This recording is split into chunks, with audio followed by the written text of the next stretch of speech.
तो पिछली 2 क्लासेस में आपको मैंने ये बताया कि ट्रिगोनोमेट्री के वो सारे एमसीक्यू जो इम्पोर्टेंट हैं पेपर के लिहाज से, है ना। पार्ट 1 में वो सारे सवाल मैंने कवर किए जो लाल बटे कक्का पर आधारित थे। पार्ट 2 में वो सारे सवाल कवर किए जो टेबल पर आधारित थे। अब बारी आती है हमारी सर्वसमीकाओं की। लेकिन अभी सर्वसमीकाओं पर आने से पहले मैं चाहता हूं कि एक बारी जो लाल बटे कक्का वाले सवाल हैं और जो टेबल वाले सवाल हैं, वो जो लघु उत्तरीय और विस्तृत उत्तरीय में प्रश्न आते हैं, उनका भी एक बारी थोड़ा हल देख लिया जाए, जिससे हमको थोड़ी और समझ हो जाए कि इन सवालों को आखिर करना कैसे है। तो इस क्लास को आप पार्ट 1 और पार्ट 2 का रिवीजन मानिए। सवाल पे आने से पहले, जैसा कि हम हमेशा करते हैं, कि हमने जो पार्ट 1 पार्ट 2 में पढ़ा उसका ज़रा एक बार रिवीजन कर लेते हैं। तो अगर कोई त्रिभुज है, मान लो वो त्रिभुज है ए बी सी, और हम अगर इस कोण की बात कर रहे हैं तो इस कोण के हिसाब से ये इसका लंब होगा, ये आधार है BC और ये कर्ण है ना। तो मैं अगर आपसे पूछूं कि इस दिए गए त्रिभुज में साइन थीटा क्या होगा, साइन थीटा क्या होगा, और इसी दिए गए त्रिभुज में टेन थीटा क्या होगा और सेक थीटा क्या होगा, तो क्या आप मुझे लाल बटे कक्का से इसका बता सकते हैं कि साइन थीटा क्या होगा, टेन थीटा क्या होगा और सेक थीटा क्या होगा। तो आप कहोगे कि भैया देखो, हमने पढ़ा तो है, आपने मुझे ये बताया है कि जो लाल बटे कक्का होता है वो इन्हीं ट्रिगोनोमेट्री के 6 रेशियोज़ का अनुपात बताता है किसी त्रिभुज में। अगर मैं साइन की बात करूं तो साइन का पहले वाला ही हिस्सा लाल बटे कक्का का, मतलब L/K साइन थीटा होता है, जहाँ पे L है लंब और K है कर्ण।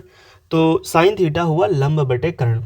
इस त्रिभुज में देखो तो लंब क्या है, आप कहोगे AC, आधार क्या है तो BC। तो इसका मतलब ये हुआ कि जो साइन थीटा है वो लंब बटे आधार होता है, और इस हिसाब से इस त्रिभुज में हो गया AC/BC। टेन थीटा, तो टेन थीटा का ये वाला साइन थीटा है, ये कॉस थीटा है और ये टेन थीटा है। तो टेन थीटा का अर्थ हुआ लंब बटे आधार, लंब बटे आधार। तो टेन हो गया लंब बटे आधार, है ना। ये बराबर हो जाएगा, लंब क्या है आप कहोगे AC, आधार क्या है BC। तो इस हिसाब से टेन थीटा इस त्रिभुज में लंब बटे आधार AC/BC हो जाएगा। सेक थीटा की बात करें तो आप कहोगे भैया देखो, सेक थीटा की अगर बात करोगे तो साइन, कॉस, टेन, कॉट, सेक। सेक यहाँ पे आया ना, तो सेक को पढ़ने के लिए नीचे से ऊपर की तरफ पढ़ेंगे तो ये हो जाएगा कर्ण बटा आधार, कर्ण बटा आधार। सेक किसका उल्टा होता है तो आप कहोगे कॉस का। कॉस होता है आधार बटे कर्ण, तो सेक हो जाएगा कर्ण बटे आधार। इस त्रिभुज में कर्ण क्या है AB और आधार क्या है BC, तो सेक थीटा हो गया AB/BC, है ना। इसके अलावा मैंने आपको 2 3 4 5 बातें और बताई थी। कुछ मैंने ट्रिपलेट का जिक्र किया था, पाइथागोरियन ट्रिपलेट का, जिनकी हेल्प से हमारे जो सवाल होते हैं बहुत आसानी से हो जाते हैं, हमको अपने दिमाग को थकाना नहीं पड़ता। तो उन ट्रिपलेट में एक इम्पॉर्टेंट ट्रिपलेट था 3 4 5 का, दूसरा था 5 12 13, तीसरा था 7 24 25, और चौथा 8 15 17। इसमें ध्यान देने वाली बात क्या है, ध्यान देने वाली बात यह है कि जो ये अंत में मैंने लिखे हैं ये हमारे समकोण त्रिभुज के कर्ण होने चाहिए। अगर ये कर्ण है और अगर बाकी की लंब और आधार पूर्णांकों में है तो 3 और 4 लंब और आधार में से कुछ हो जाता है, 5 और 12 लंब आधार में से कुछ हो जाता है जब कर्ण 13 होता है। ऐसे ही ये सीक्वेंस। याद आया सारी बातें, ठीक है। इसके अलावा मैंने आपको टेबल बताई थी, है ना। टेबल आपने याद की होगी, उम्मीद तो यही करता हूँ कि आपने याद की होगी, है ना। अभी मैं आपसे इस टेबल से सवाल पूछने वाला हूँ, फिर मुझे बताइएगा। हाँ हाँ, देख लो देख लो, देख लिया। मुझे ये बता दो कि साइन 45 क्या होता है, मुझे बता दो कि कॉस 30 का मान क्या होता है, टेन 60 का बता दो, कॉसेक 45 का मान बता दो। तो आपको याद आया होगा कि साइन 45 का मान कितना है, 1/√2। हाँ, साइन 45 का मान है 1/√2, तो 1/√2। टेन 60 का कितना होता है तो आप कहोगे √3 बटे कुछ नहीं, बस √3 ही होता है। टेन 60 का होता है √3। कॉस 30 का कितना होता है? तो आप कहोगे भैया कॉस 30 का वो मान होता है जो साइन के 60 पे होता है, और साइन के 60 पे होता है √3/2। तो कॉस 30 का हो गया √3/2, कॉस 30 का हो गया √3/2। कॉसेक 45, कॉसेक 45 साइन 45 का उल्टा होता है। साइन 45 का मान है 1/√2, तो कॉसेक 45 का मान हो जाएगा √2/1, और बटे में 1 का कोई अर्थ नहीं है, तो इसे अंडर रूट ही रखो, है ना। तो इस हिसाब से जो कॉसेक 45 है वो हो गया √2। एक बात और बताओ, थीटा के किस मान पे जो साइन थीटा होता है वो कॉस थीटा के बराबर होता है? बताओ। आप कहोगे भैया आपने ये सवाल बढ़िया पूछा। आप कहोगे कि भैया टेबल में जो मान बीच में था उस मान में साइन थीटा और कॉस थीटा आपस में बराबर थे।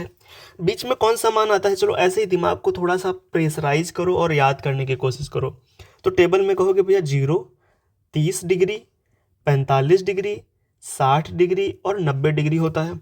तो बीच में कौन पड़ा? बीच में पड़ा 45। हाँ, मतलब जो 45 डिग्री है उस पे साइन थीटा और कॉस थीटा आपस में बराबर होते हैं। तो अगर साइन थीटा कॉस थीटा के बराबर है तो ये तय है कि थीटा कितना होगा? 45 होगा। तो इसी बात पे मुझे ये भी बता दो कि अगर अगर अगर टैन थीटा कॉट थीटा के बराबर है और सेक थीटा कोसेक थीटा के बराबर है तो फिर थीटा का मान क्या होगा? तो आप कहोगे भैया ये भी बहुत आसान है। अगर साइन कॉस के बराबर है तब भी थीटा 45, टैन कॉट के बराबर है तब भी थीटा कितना? 45 डिग्री। और अगर सेक कॉसेक के बराबर है तब भी थीटा कितना आएगा? तो आप कहोगे भैया थीटा तब भी आएगा 45 डिग्री। तो इस हिसाब से हमने कुछ सवाल टेबल के पढ़े थे और उनको हमने एक बार रिवाइज भी कर लिया। अब एक दो सवाल जो आते हैं उनको देख लेंगे, ठीक है। तो चलो सवाल पे अब आते हैं। वाह, ये बढ़िया सवाल है। कॉस ए का मान √3/2 है, तो हमें साइन 2a का मान ज्ञात करना है। देखो ये बताओ, क्या हमें जो दिया है उसमें सिंगल ए है? आप कहोगे हाँ भैया सिंगल ए है।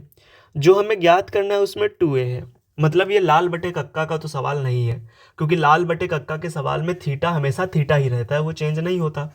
यहाँ पे ए पे डिपेंड करेगा इसका आंसर। तो मतलब ये सवाल कहाँ से आ गया?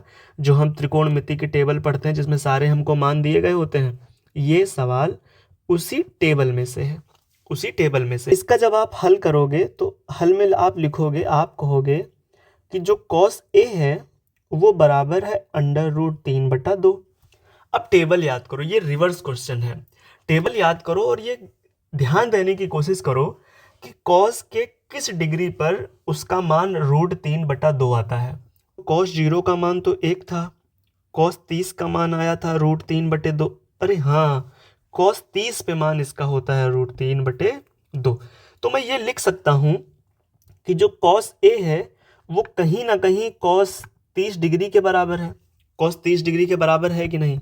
ऐसा लिखा जा सकता है, लिखा जा सकता है बिल्कुल। तो यहाँ से अगर मैं देखूँ, दिस इम्प्लाइज दैट कि जो ए बराबर है वो किसके बराबर है? 30 के। क्यों?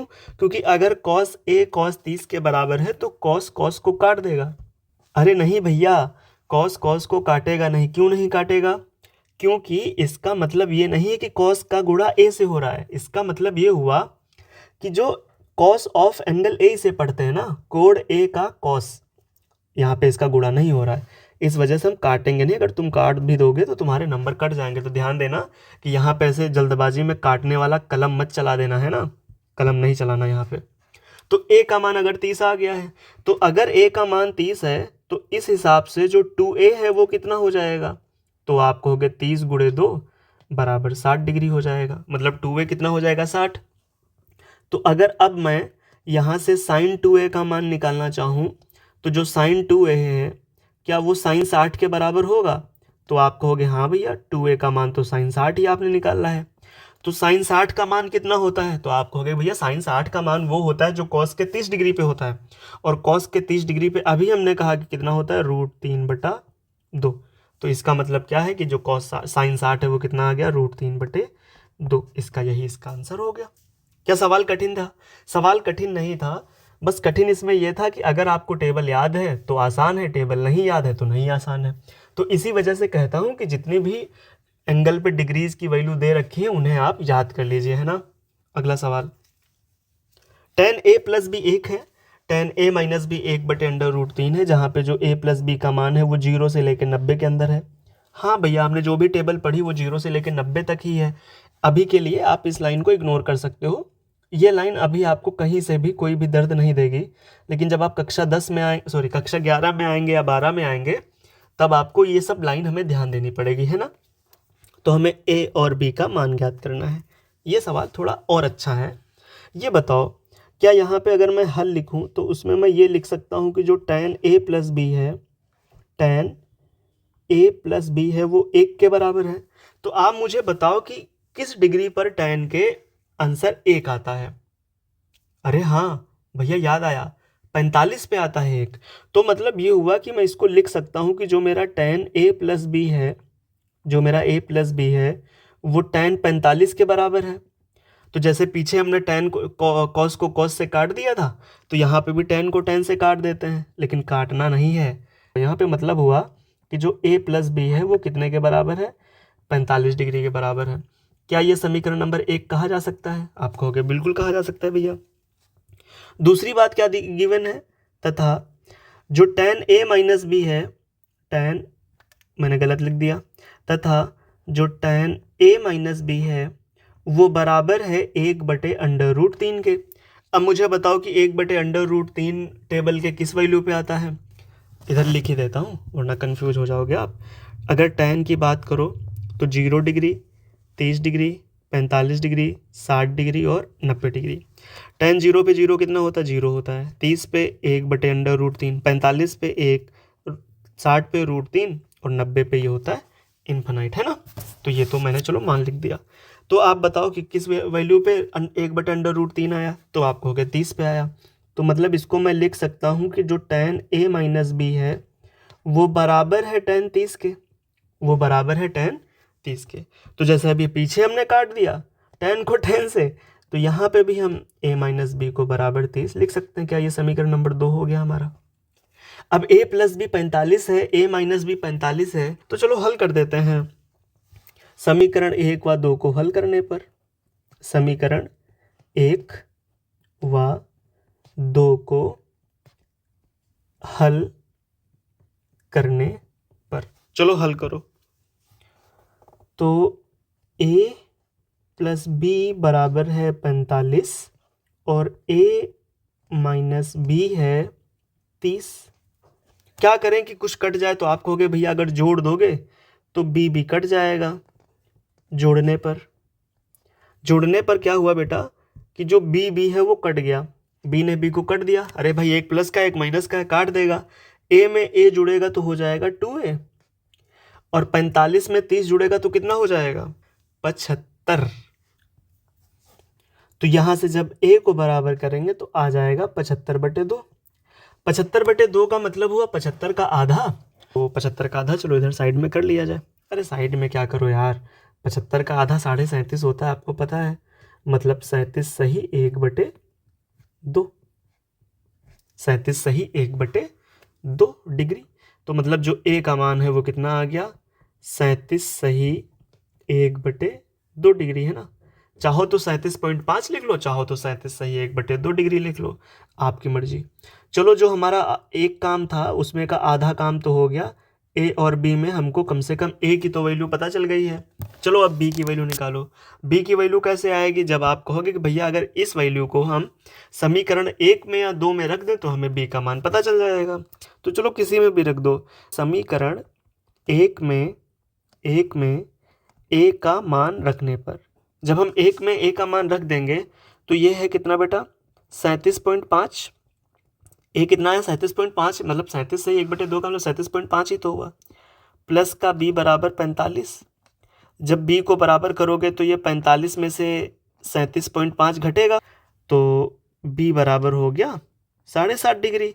और इसको ऐसे भी लिख सकते हो 7 सही 1/2 डिग्री। अतः अगर मैं देखूं तो जो मेरा a है वो कितना आ गया है? आप कहोगे 37.5 डिग्री, और जो मेरा b है वो कितना आ गया है? 7.5 डिग्री। इस हिसाब से हमने इस सवाल को भी कर दिया। ये इसका हिस्सा नहीं था, ये इसका था केवल रफ वर्क, है ना।